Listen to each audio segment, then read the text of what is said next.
Hi, this is Asperger back again. I know it's taken me a while to upload another audio video, but a lot has got in the way. It still is to some degree, but I thought I could squeeze in another recording. By the way, I noticed in my earlier uploads that I ran out of breath a little, so I may take a slurp of drink from time to time just to keep me going. Okay, so this time I talk about socializing with neurotypicals.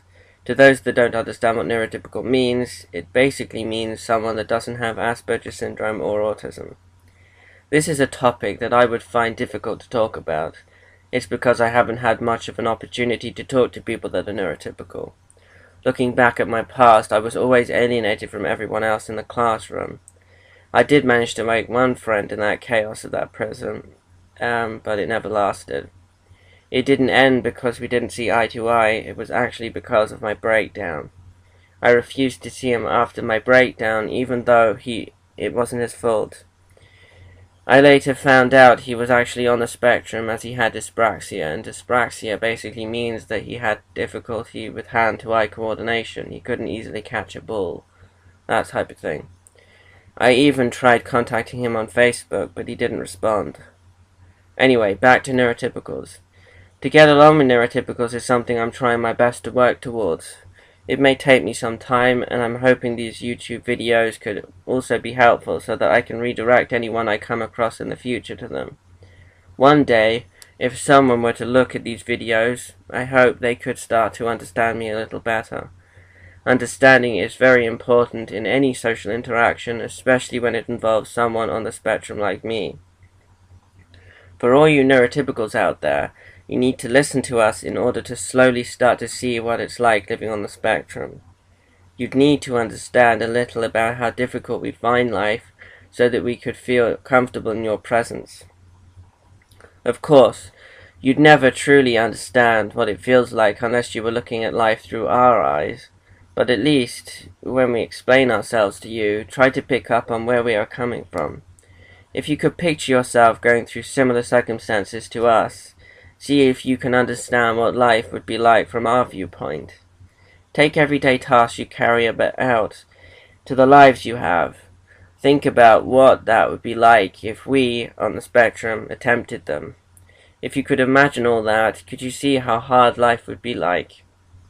Well, as I explain more about my own experiences, I hope you can understand why I find life so difficult.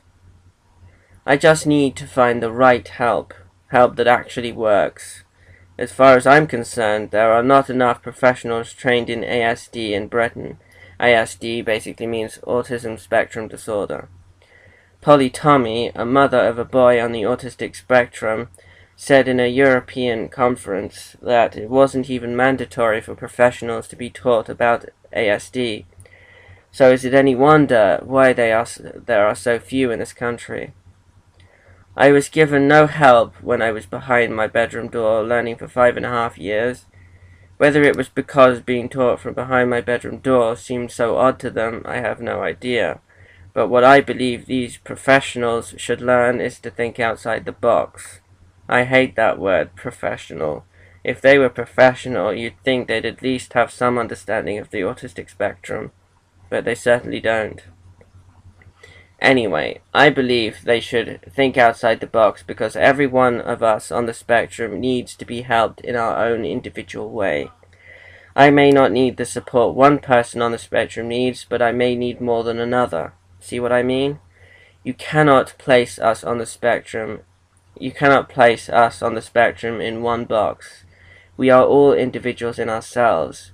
It's just like us as human beings. One person may have brown hair, whereas another may have blonde. We are all unique, and therefore we all need to be understood as unique.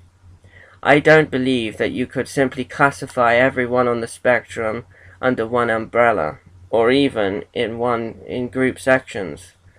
I believe we all need help in our own unique way, and I think that should be understood by anyone that comes in contact with someone on the spectrum, no matter who they are. Anyway, going back to talking to people that are neurotypical. I have had my own issues with talking to other people in the past. There was a girl I met in primary school. We talked on occasions, and I even went around to her house once. I began writing to her on Facebook. I didn't join Facebook to talk to her, but for a separate reason.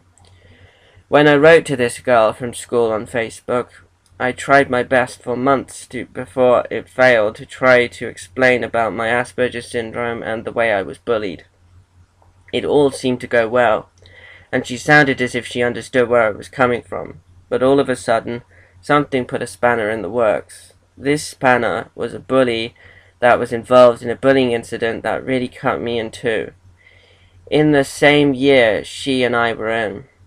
He may not have actually instigated the actual question that a bully presented me with, but he was bullying me a lot since then until the end of primary school. This girl I was writing to on Facebook was friends with him. Needless to say, I was shocked at this, and had a mini breakdown at the witness of it. I, instead of walking away, and instead of confronting the issue head-on, decided to try explaining more about how I was bullied. I was just about to lead up to talking about this bully to her when all of a sudden I saw a message on Facebook that shocked me. It wasn't much of a message, but the implications were vast. I can understand that it may not mean much to other people, but she was praising him for something he did for her. Now, you are probably going to think that's stupid to worry about, but when you have been alienated at school, witnessed bullies pick on you a lot, and noticed one of those bullies rear his head right beside my friend. Friends are hard for me to find in general, but noticing that this bully was friends with one of my only friends was quite a blow. I, in all desperation, wrote to her, explaining about this bully. I made spelling mistakes and may have made a few errors, but I was certainly not wrong in what I said. He was a bully, of that there is no doubt, and he did hurt me.